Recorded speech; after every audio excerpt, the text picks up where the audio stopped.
Duo Tell English. where every story teaches you English.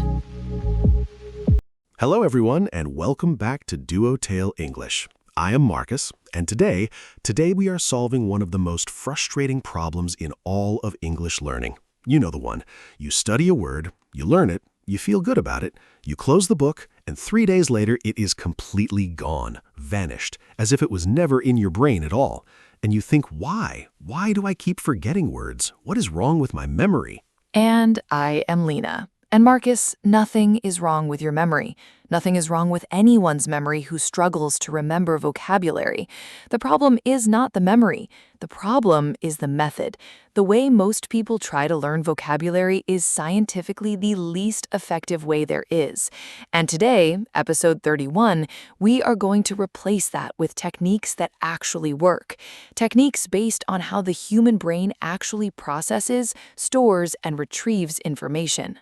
Techniques that are not just more effective, they're more fun. Because memory science has shown that the brain loves stories, images, emotions, connections, and surprise. And when you use those elements, words stick. Not because you worked harder, because you worked smarter. This episode is for every level, A2 to B2 and beyond. Everyone who has ever studied a word and forgotten it the next day, which is everyone, which is all of us. We upload every single day. Subscribe and turn on notifications. Let us start solving the vocabulary memory problem for good. Let us start with the crime, the traditional vocabulary learning method. A word, a translation, written in a list, repeated, forgotten. Repeated, forgotten. The vocabulary notebook of despair. The vocabulary notebook of despair. I have one. I have had many. Beautifully organized, neatly color-coded, absolutely useless. Beautifully organized and absolutely useless. And why? Because the brain does not store information in lists. The brain stores information in networks, in webs of connected associations. When you learn a new word, the brain looks for connections. How does this word relate to things I already know? What story or image can I attach to it? When it finds connections, it stores the word in multiple locations. When it finds no connections, the word sits in isolation. And isolated information is extremely easy to forget. A word plus its translation sitting in a list has almost no connections, no story, no image, no emotion, no context, nothing for the brain's pattern recognition machine to grab hold of. And so it goes. Seen, processed briefly in short-term memory, and then gone. Today's story brings back Priya from episode 13. 2 years later, now struggling with vocabulary. Her English is improving, she speaks more confidently, but she has a vocabulary ceiling, enough words to communicate basic ideas, but not enough to express the more nuanced, more precise thoughts she actually has in her head. She has a vocabulary app, she has a notebook, she watches English series and writes down new words, but they keep falling out of her head. She studies them, she recognizes them when she sees them, but in conversation they are not there, and she says the simpler word instead, and the thought loses some of its precision, some of its color, and she feels limited, smaller than she is. And then Priya's university friend, a cognitive psychology student named Asha, teaches her 3 specific memory techniques: story association, emotional connection, and visual imaging. And Priya tries them. And something remarkable happens. The words start staying. 8 powerful techniques for remembering English words. Technique 1, the story method. Instead of learning a word in isolation, create a tiny story that uses the word in a vivid, memorable way. The stranger the story, the better, because the brain is specifically wired to remember things that are unexpected, unusual, or emotionally vivid. For example, the word resilient. It means able to recover quickly from difficult situations. Picture a tiny rubber ball falling off a cliff. It hits the rocks below, it bounces back up all the way to the top. That's resilient. The ball is resilient. It always bounces back. And every time you want to remember resilient, you see the rubber ball hitting the rocks and bouncing back. The image is specific, the meaning is embedded, and it sticks. Technique 2, the emotional connection method. The brain gives priority storage to information attached to emotion. When you learn a new word, connect it to a real emotional memory from your life. The word anxious, remember a moment when you were genuinely anxious. Feel it briefly. The word is now emotionally tagged, and emotionally tagged words are retained at significantly higher rates than neutrally learned words. Technique 3, the visual association method. Attach a vivid visual image to every new word. For example, the word eloquent means expressing ideas clearly and effectively. Picture someone standing at a podium. Every word they speak turns into a golden stream that flows from their mouth directly into the hearts of the audience. That's eloquent. The golden stream is your visual cue. See the golden stream, remember eloquent. And Priya started closing her eyes for 30 seconds after learning a new word and building the image in her mind, really building it, colors, details, movement, then opening her eyes and immediately using the word in a sentence out loud, combining the image with the production, and those words stayed at dramatically higher rates. Technique 4, the context sentence method. Never learn a word without a sentence. Your own sentence about your own life. For example, the word tenacious. It means holding firmly to a purpose and not giving up. Don't just write the definition. Write, my grandmother was the most tenacious person I have ever known. She worked 3 jobs for 10 years to build a better life for her family. Now the word has weight. It has a person in it, and it won't leave your memory easily. Technique 5, spaced repetition, the most scientifically validated memory technique. Based on the Ebbinghaus forgetting curve, we forget quickly at first and then more slowly. The optimal review schedule, review after 1 day, then 3 days, then 1 week, then 2 weeks, then 1 month, then 3 months. Each time you review and successfully recall a word, the forgetting curve resets and extends. Apps like Anki automate this for you. The technology does the spacing, you do the remembering. Technique 6, the word family method. Learn a word and its entire family at once. The noun, the verb, the adjective, and the adverb. For example, create, creation, creative, creatively, creator. 5 words for the mental effort of 1 because they share a root, they look similar, they sound similar, and they pull each other up from memory when any one is retrieved. Technique 7, the keyword method. Find a word that sounds similar to the new word and build a mental image bridge between them. For example, frugal means careful and economical with money.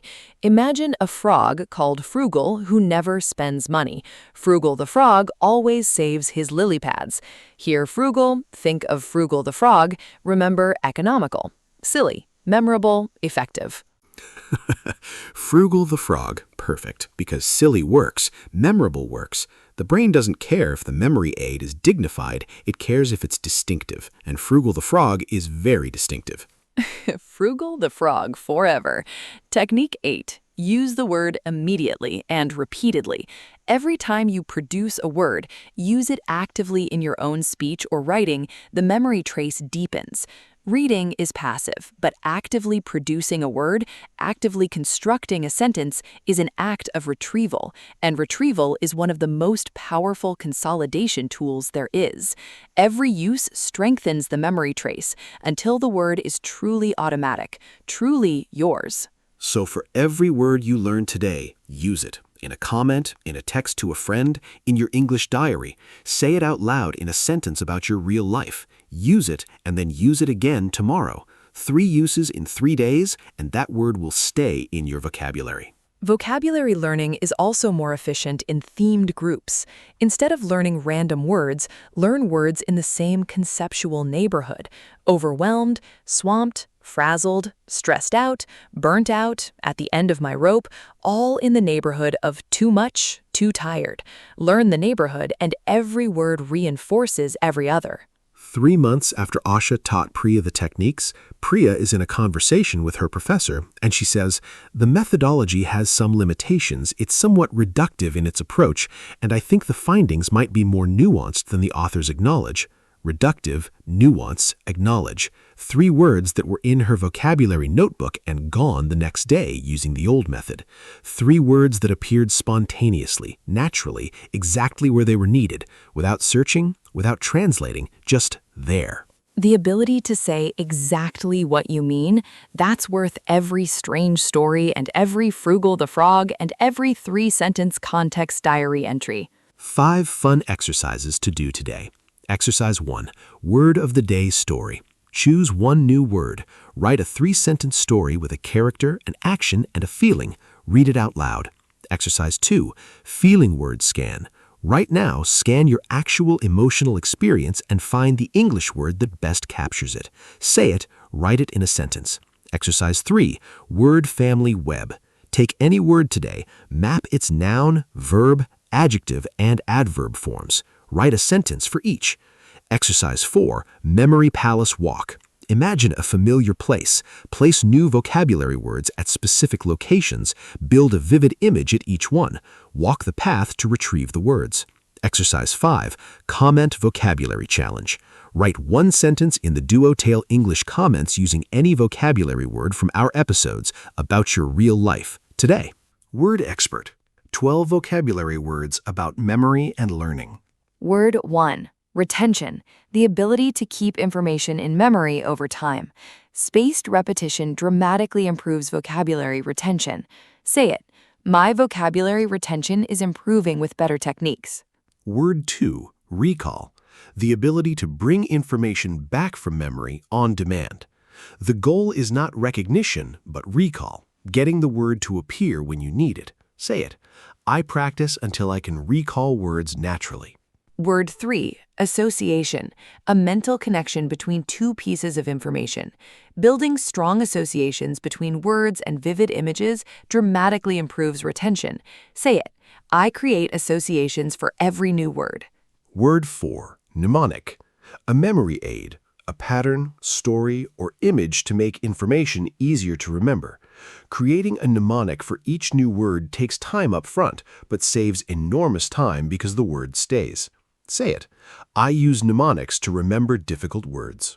Word 5. Spaced repetition, reviewing information at increasing intervals timed to before the memory fades. Apps like Anki use spaced repetition algorithms for maximum vocabulary consolidation. Say it. Spaced repetition is the most evidence-based memory method. Word 6. Consolidate, to make something stronger and more stable, moving information from short-term to long-term memory. Sleep is one of the most important consolidation periods for the day's learning. Say it. Each review consolidates the memory trace. Word 7. Retrieve, to bring information back from memory when needed. Active retrieval practice is more effective than passive review for long-term retention. Say it. Every retrieval strengthens the memory pathway. Word 8. Semantic. Relating to meaning, semantic fields are groups of words in the same area of meaning. Learning vocabulary in semantic groups is more efficient than random isolated words. Say it. I learn words in semantic groups. Word 9. Context, the surrounding information in which a word appears. Context is the address where the word lives. Without it, a word has no home in memory. Say it. I never learn a word without context. Word 10. Passive vocabulary. Words you understand when you see them, but cannot produce spontaneously. Most learners have a much larger passive vocabulary than active vocabulary. Say it. I am moving words from passive to active vocabulary. Word 11. Active vocabulary. Words you can produce confidently in your own speech and writing. She used the word in a real conversation for the first time, and it became active vocabulary. Say it. My active vocabulary grows every time I use a new word. Word 12. Vocabulary acquisition, the process of learning and internalizing new words. The most effective vocabulary acquisition happens when multiple senses, emotions, and contexts are involved. Say it. I approach vocabulary acquisition with multiple techniques. Shadowing practice. Repeat after me, 3 times each. I learn new words by connecting them to stories, images, and feelings. Say it. My brain remembers best when words are attached to something personal and vivid. Say it. I use spaced repetition to review words at exactly the right intervals. Say it. I learn word families, the noun, the verb, the adjective, and the adverb all together. Say it. Every new word I learn, I use it in a sentence about my real life today. Say it. I do not just recognize vocabulary, I practice until I can recall it naturally. Say it. The stranger the story I attach to a word, the better it sticks in my memory. Say it. I am moving words from my passive vocabulary to my active vocabulary every day. Say it. Context is everything. I never learn a word without a real sentence to anchor it. Say it. My vocabulary is growing, word by word, story by story, day by day. Say it. I use the words I learn in comments, conversations, and writing every single day. Say it. Vocabulary acquisition is not about studying more, it's about studying smarter. Say it. That's episode 31. Our question, tell us one word you have recently learned in English and the story or image you created to remember it. Write it in the comments in English. We read every comment and reply every day. We upload every day. Episode 32 tomorrow. Real English speaking phrases and situations. Goodbye, everyone. Go learn a word the smart way. Bye, Marcus. Bye, Lena. Bye, everyone. And remember, Frugal the frog saves every lily pad. Bye. Frugal the frog. Bye.